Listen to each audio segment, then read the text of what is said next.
From the Newstalk ZB newsroom, this is Newsfix. In this update, the Green Party's targeted the Prime Minister directly in their latest move to fight for renters' rights. Speaking to party faithful in Christchurch, co-leader Chloe Swarbrick launched an open letter calling for Chris Luxon to improve the lives and conditions of renters. She says successive governments since the 1980s have been treating the market like a game of Monopoly.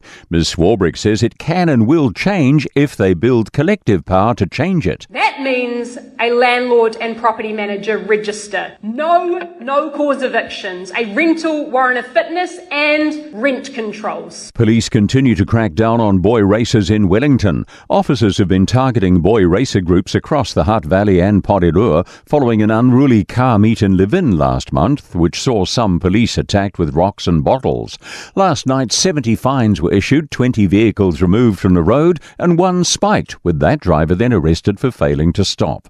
Inspector Sean Lingard says the boy racers became frustrated by police efforts, throwing in the towel early in the night. Up to 6 King Cobra members have defected to a rival international outlaw motorcycle club in central Auckland. The members have patched over to join the Australian-based Comancheros and established a new chapter in the King Cobra's territory.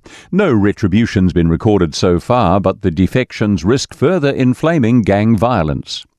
Britain's government has declared the country is broke and broken ahead of an assessment of public finances. It's expected the news will be used by the newly elected Labour Party to blame their predecessors for the more than $43 billion shortfall.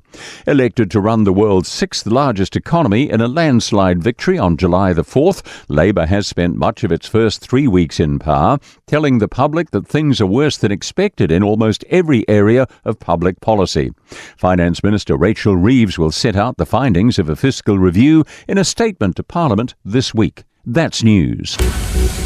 In sport, the Canterbury Rams have clinched the national basketball title for the second year in a row, beating the Auckland Tuatara 102-87 in Christchurch. Centre and league MVP Lachlan Olbrich dominated with 29 points and 18 rebounds. Former captain Sam Cane's been recalled to the All Blacks for the Rugby Championship after recovering from a back injury sustained in Japan. Hurricanes fullback Ruben Love has received a maiden test call-up, with fellow outside back Will Jordan returning from a shoulder injury and midfielder David Havili also included in the expanded 36-man squad. Halfback Noah Hotham and lock Sam Darry retained their places after being called in because of injury. TJ Perinar is back after recovering from a lower leg injury. It means there's no room for Finlay Christie or Emoni Narawa. Lock Josh Lord has been named as injury cover for Scott Barrett, who's being monitored for a finger complaint. That's sport. I'm Joe Gilfillan. For more news, listen to Newstalk ZB live on iHeartRadio.